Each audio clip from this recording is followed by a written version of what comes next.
कुंडलिकावधर विठ्ठल श्री ज्ञानदेव तुकाराम प्रभु रामचंद्र भगवान की जय। पवन सुत हनुमान महाराज की जय। सद्गुरु भगवान बाबा की जय। श्री गणेशाय नमः। श्री सद्गुरु रामचंद्राभ्यां नमः। ऐका श्रीराम नामासाठी उडती कपटाची कोटी। तू श्रीराम कपीस निष्ठे कपट गोष्टी तेथे कैची।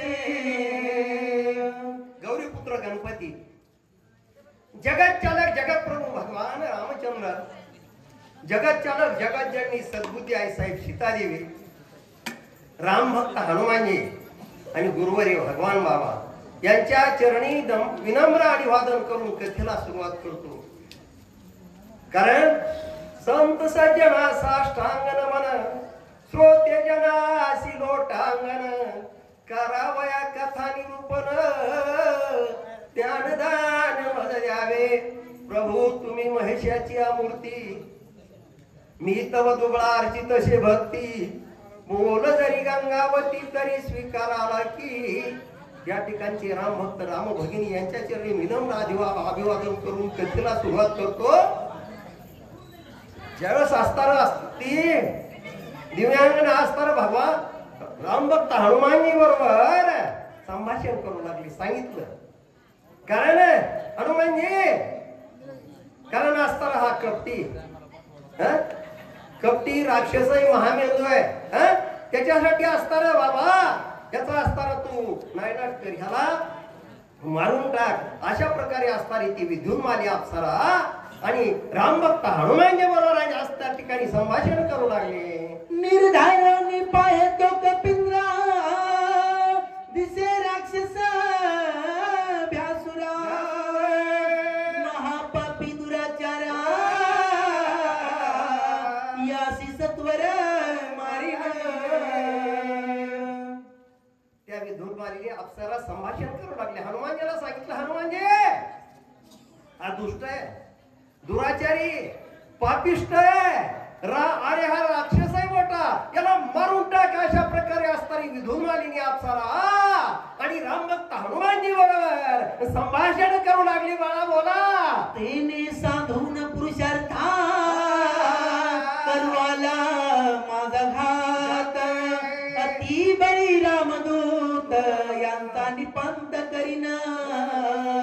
कारण असताना सांगितलं कपी कुणी हनुमंत त्याचा मी घात करणार आहे। कोण म्हणताय कालने मी राक्षस म्हणतोय मी आता ह्याला मारून टाकील याला मारल्याशिवाय राहणार नाही अशा प्रकारे असताना तो दुष्ट दुर्बुद्धी कालनी नावाचा राक्षस आणि त्या ठिकाणी बोलू लागला। बाळा बोला ऐसे बोलोनी कपिंद्रा आला राक्षसा समोरा बोल बोलनी निष्ठुरा स्वयंवानरा सरसावला।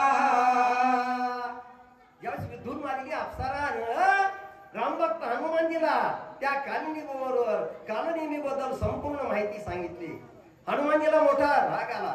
हनुमानजी असताना धावतच आले आणि असताना त्या कालनी राक्षसाचा कशा प्रकारे निपात करतात आता बोला महाराज पुढच्या ओळी। अरे पापिया निशाचरा जनी पलसी दुराचारा तुझिया करीन मी संहारा कपटाचारा सांडी परते। हनुमानजीने सांगितलं कुणाला कालनेमीला अरे तू दुष्ट आहेस दुराचारीस पापीस कपटीस आता तुझा निपात केल्याशिवाय राहणार नाही अशा प्रकारे असणारे रामभक्त हनुमानजी आणि त्या ठिकाणी असणार आणि त्या कालनेमी बरोबर संभाषण करू लागले। बाळा बोला ऋषी रूप धरुणी तापसा करवालासी छळनाश आता होई सावकाश करी उदास निजबळे। हनुमानजीने सांगितलं कालनेमी सावध हो म्हणले मी आता तुझा घात करण्यासाठी तयार झालोय मी तुला मारणार आहे अशा प्रकारे असणारी रामभक्त हनुमानजी आणि त्या कालनेमी बरोबर त्या ठिकाणी संभाषण करू लागले. बाळा बोला. माझे हाते त्वरिता आजिन वाचस जीवे जिता ऐसे जाणून या निश्चिता करी पुरुषार्था निज बळे. हनुमानजीने सांगितलं, ए कालनेमी माझ्या हाताने तू आता वाचणार नाहीस, मरणार आहेस. अशा प्रकारे असणारे त्या ठिकाणी हनुमानजी बोलले आणि त्या काळनिमीला मारण्यासाठी असणारे समोर आले. अशा प्रकारचं वर्णन आहे. बाळा बोला. ऐसी बोलता पार्वती सरसावला राक्षस मूर्ती रणी जिंकावया कपी प्रती साठोपचित्ती मांडिला. काय सुंदर वर्णन आहे. नाथ महाराजांनी केलं वर्णन. महाराज अशा प्रकारचं रामभक्त हनुमानजीचं संभाषण काळनिमी नावाच्या राक्षसानं ऐकलो. असं ऐकल्यानंतर असताना तो काळनिमी नावाचा राक्षस आणि रामभक्त हनुमानजीच्या अंगावर असताना धावतच गेला. राक्षस असते ते आणि धावत गेला. पुढे काय करतो मला बोला. ऐकोनी कपीचे उत्तर काळनेमी निशाचर धरित विक्राळ शरीर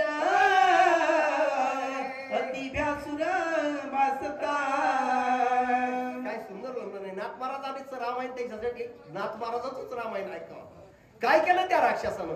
अक्राळ विक्राळ व्यासूर असं मोठं असणारं राक्षसाचं रूप धारण केलं आणि असताना तो कालनेमी नावाचा राक्षस रामभक्त हनुमानजीच्या अंगावर आणि धावतच गेला. बाळा बोला.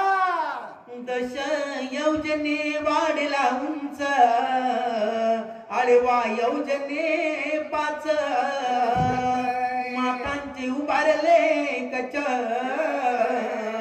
जैसे वृक्ष शूलप्राय. काय सुंदर वर्णन आहे. बघा ना. 10 चोक 40 कोस उंची, 40 कोसाच्या उंचीचं इतका उंच रूप धारण केलं. 20 कोसाच्या रुंदीचं होत. अशा प्रकारचा असणारा आणि असणारे त्याचे केस कसे होते. आपल्या मोठे मोठे झाड आहेत ना वडाचे पिंपळाचे असे आणि ह्या वृक्षाच्या झाडाच्या सारखे तिचे केस उभे होते. असं नाथ महाराजांनी त्या कालनेमीच्या रूपाचं वर्णन केलं. बाळा बोला. आठही दाड्या समसमिता वसंतीचा गळे सगळी अशुद्धे नितळता कैसा भासत व्यासुर. बघा ना किती 40 कोसाची उंची 20 कोसाची रुंदी झाडासारखी केस असा अक्राळ विक्राळ धारण करून असताना तो कालनेमी रामभक्त हनुमानजीच्या अंगावर आणि बघा हनुमानजी बरोबर युद्ध करण्यासाठी तयार झाला. असं ना तुम्हाला जरी वर्णन केलं. बाळा बोला.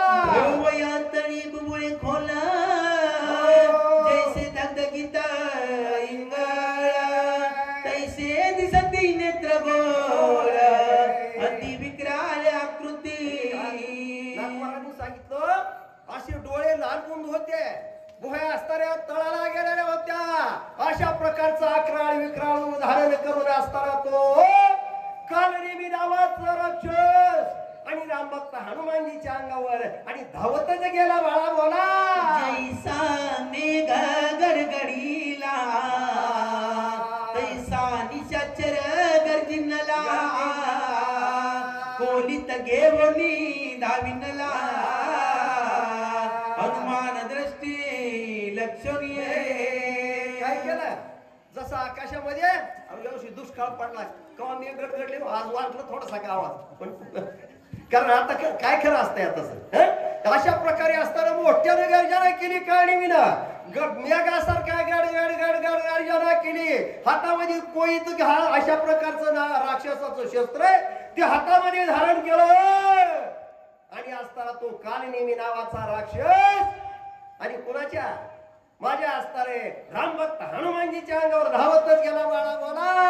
प्रताप देखो निशाचरी वाढला कपिकेसरी योजने गगनांतरी उसळो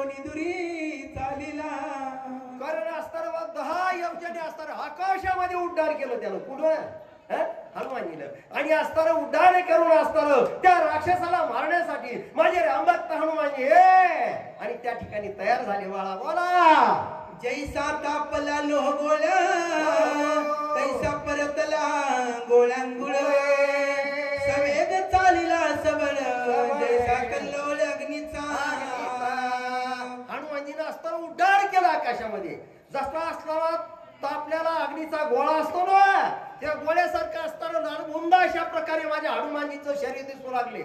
आकाशात गेले आणि वरून असताना उड्डाण करून आणि असताना खाली येऊ लागले. अशा प्रकारचं वर्णन नाथ महाराजांनी केलं. बाळा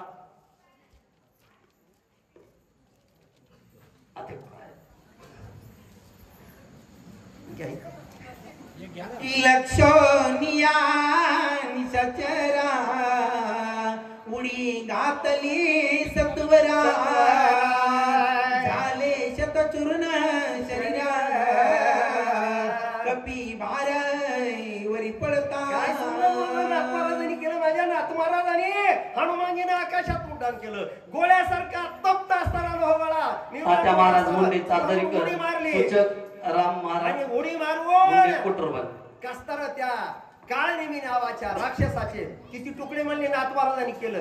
100 तुकडे तुकडे तुकडे झाले. अशा प्रकारे असताना माझ्या रामभक्त हनुमानजीच्या हातानं आणि